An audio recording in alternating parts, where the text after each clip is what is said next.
नमस्कार, सुशासन का सच देख रहे हैं आप। मैं हूं आपके साथ अंशिका। नीतीश कुमार के सुशासन की नाकामी का एक बड़ा उदाहरण बिहार में देखने को मिला है। जाति धर्म पर बड़ी बड़ी बातें करने वाले नीतीश कुमार के दावे कितने खोखले हैं, उसकी असलियत भी सामने आ गई है। बिहार के हाजीपुर से एक ऐसी दर्दनाक घटना सामने आई है जिससे पूरे राज्य में दहशत फैल गई है। चोरी और अपहरण के मामले तो आए दिन बिहार से सामने आते ही हैं, लेकिन अब वहां दिन दहाड़े गोलियां बरसाकर एक दलित नेता की हत्या के मामले ने नीतीश सरकार को बड़ी मुश्किल में डाल दिया है। अंबेडकर जयंती की तैयारियों में जुटे दलित सेना के राष्ट्रीय संगठन सचिव राकेश पासवान को 4 लोगों ने ताबड़तोड़ गोलियां मारी और मौके से फरार हो गए। घटना के बाद इलाके में जमकर हंगामा भी हुआ, लेकिन नीतीश का प्रशासन कुछ नहीं कर पाया। नीतीश के सुशासन पर अब यह सवाल उठने लगा है कि अपराध को इस सरकार में क्या इतना बढ़ावा दिया जाने लगा है कि दिन दिहाड़े किसी पर गोलियां चलाकर उसे मौत के घाट उतार दिया जाएगा। सुशासन का सच में इन तमाम मुद्दों पर चर्चा के लिए मेरे साथ स्टूडियो में मौजूद हैं कैपिटल टीवी के एग्जीक्यूटिव एडिटर राजीव जी। राजीव जी, बहुत बहुत स्वागत है। धन्यवाद। राजीव जी, दिन दहाड़े एक आदमी को मौत के घाट उतार दिया जाता है, उस पर गोलियां बरसाई जाती हैं, क्या ये सब बिहार में इतना आसान है? देखिए, जिस तरीके से सरकार बदली, संगठन बदल गए और गठबंधन बदल गया, उसके बाद नीतीश कुमार ने जैसे तेजस्वी यादव को, लालू प्रसाद यादव को और पिछले सरकार जो इनकी रही थी उसकी सराहना करनी शुरू कर दी, तो अपराधियों का मनोबल तो बढ़ेगा। लोगों को जब लगने लगा कि अभी जितनी अपराध की घटनाएं हो रही है उसमें प्रशासन सोई हुई है, जाग नहीं रही है, कभी भी प्रशासन का एक्शन कोई ऐसे मामले में नहीं होता है जिसमें कहीं न कहीं राजद और जदयू का इन्वॉल्वमेंट होता है।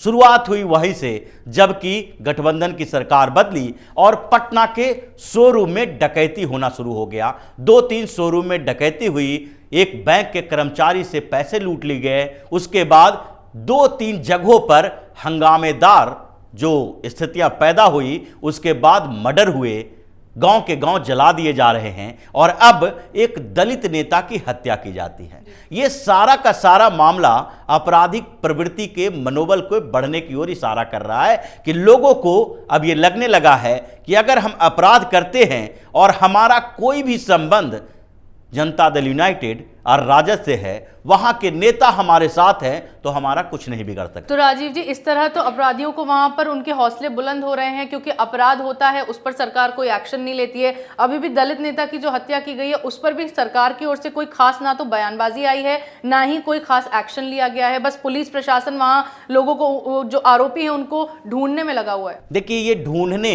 और उसके सर्च वारंट जारी करने की जो प्रवृत्ति नीतीश कुमार और तेजस्वी यादव की सरकार की है, इसी का नतीजा है कि इतना बड़ा दंगा हुआ सासाराम में, बिहार शरीफ में। अभी तक बड़ी बड़ी बातें ही की जा रही है, कागजों पर गिरफ्तारियां हो रही है, आरोपी पकड़े जाएंगे कि नहीं उसके बारे में चर्चा नहीं हो रही है, बल्कि ये कि 100 लोगों को गिरफ्तार किया गया, सुबह में उन लोगों को जमानत मिल गई। यानी कि आपके पास सबूत नहीं है, गवाह नहीं है, आप सिर्फ फॉर्मेलिटी पूरा कर रहे हो। तो जब आपके यहां दंगा हो रहा है, आप इफ्तार पार्टी कर रहे हो, आपके यहां प्रशासन विफल हो रही है, आप दिल्ली में जाके राजनीतिक चर्चाएं कर रहे हो, उस समय जबकि अब एक दलित का मुद्दा आया है, दलित नेता की हत्या जो हाजीपुर में हुई है, जो एक तरह से जो हाजीपुर का एरिया है वो हमेशा से दलितों के लिए इंपॉर्टेंट जगह रहा, क्योंकि वहां से कभी रामविलास पासवान चुनाव लड़ा करते थे,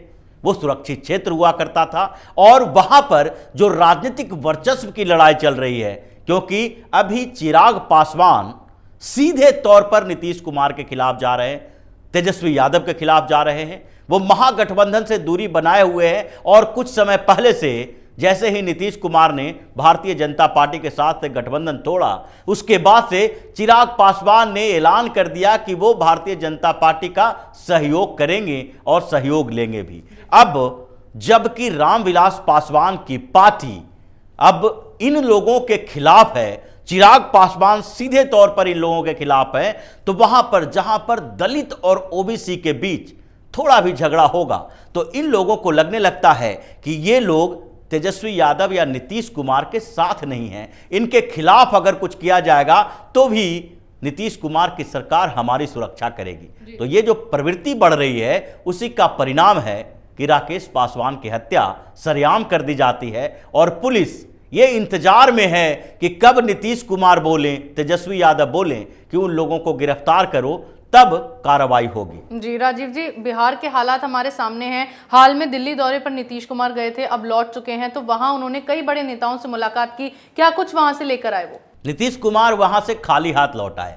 अगर दिल्ली की बात करें तो उन्होंने यहां पर आने का जो पूरा प्लान बनाया था वो अपने उस महत्वाकांक्षा के लिए बनाया था कि कहीं अगर विपक्ष में एक स्पेस मौजूद है, कोई जगह खाली बची हुई है, तो उस जगह पर हमें बिठाया जा सकता है। कांग्रेस के साथ बैठक हुई, मल्लिकार्जुन खड़गे के साथ, राहुल गांधी के साथ, केसी वेणुगोपाल के साथ मिले, कांग्रेस के कुछ नेताओं के साथ जो इनकी मुलाकात हुई है बंद कमरे की बैठक में, बार बार चर्चा महागठबंधन को लेकर हुई। नीतीश कुमार से जब पूछा गया कि आप क्या राहुल गांधी के नेतृत्व में काम करने के लिए तैयार हैं, कांग्रेस के नेतृत्व में आप लोकसभा का चुनाव लड़ेंगे, उन्होंने गोल मटोल जवाब दिया कि अभी नेतृत्व पर चर्चा नहीं करेंगे, अभी हम लोग विपक्षी एकता की बात करते हैं, नेतृत्व पर चर्चा बाद में कर ली जाएगी, हो सकता है चुनाव के बाद भी होगी। अब जब वहां से कांग्रेस से निकले बाहर तो इन्होंने केजरीवाल से भी मुलाकात की, संजय सिंह से भी मुलाकात की, यानी आम आदमी पार्टी का भी मन टटोल रहे हैं कि अगर केजरीवाल किसी भी तरह से ये मान जाए कि अभी वो नए नए राजनीति में आए हैं, उनके लिए लंबा समय है, तो ऐसे समय में अगर केजरीवाल उनका सपोर्ट कर दें, केजरीवाल को लगे कि अभी पीएम के दौड़ में जाने के लिए हमारे पास लंबा समय है,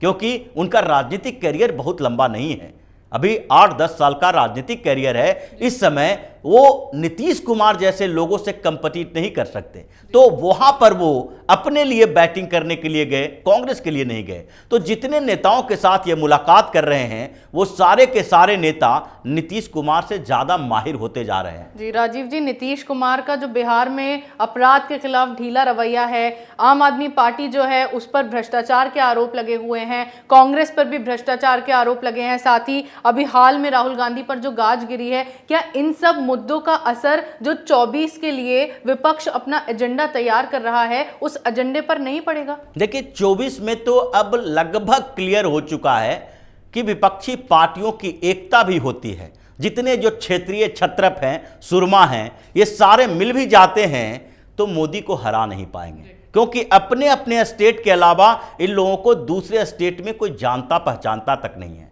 ये अपने अपने स्टेट में हैं और ये सब के सब लोग कभी न कभी एकजुट होकर अपने अपने जगह पर आजमा चुके हैं। राजद, कांग्रेस, महागठबंधन मतलब राजद, कांग्रेस, जदयू, सारे लोग बिहार में भी आजमा चुके हैं, पहले भी यहां पर दिल्ली में अरविंद केजरीवाल आजमा चुके हैं। अरविंद केजरीवाल को विधानसभा में सीटें मिलती हैं, लेकिन लोकसभा में आज तक अरविंद केजरीवाल को एक सीटें नहीं मिली। दिल्ली में, पंजाब में मिली थी, वो भी खत्म हो गई।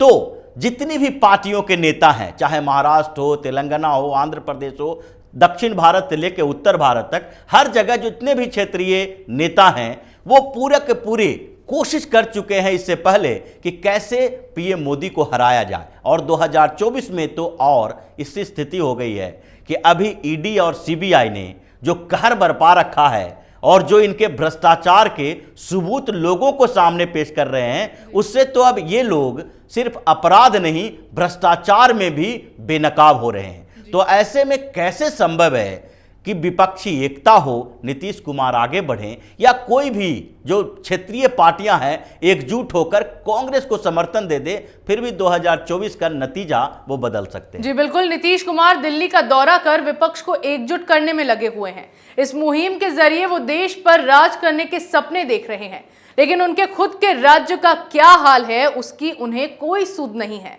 बिहार में आसानी से दंगे भड़क जाते हैं, लेकिन सरकार उसके खिलाफ कोई सख्त एक्शन नहीं लेती है। एक दलित नेता को बिना किसी डर के गोली चलाकर मार दिया जाता है, सरकार इस पर भी सोती रहती है। और जब नीतीश के सुशासन पर सवाल उठाए जाते हैं तो अपनी नाकामियों का ठीकरा वो बीजेपी के सिर फोड़ने लगते हैं। लेकिन इस बात को नजरअंदाज नहीं किया जा सकता है कि नीतीश कुमार के राज में अपराध को बढ़ावा देकर अपराधियों के हौसले बुलंद किए जा रहे हैं, जिसका भुगतान बिहार की जनता को करना पड़ रहा है। बिहार में सुशासन के सच को उजागर करने वाले इन तमाम मुद्दों पर चर्चा के लिए आपका बहुत बहुत धन्यवाद। धन्यवाद। सुशासन का सच में मेरे साथ आज इतना ही। अगर आपको हमारे वीडियो पसंद आया हो तो इसे लाइक करें, शेयर करें, कमेंट करें, साथ ही हमारे चैनल को सब्सक्राइब करना ना भूलें।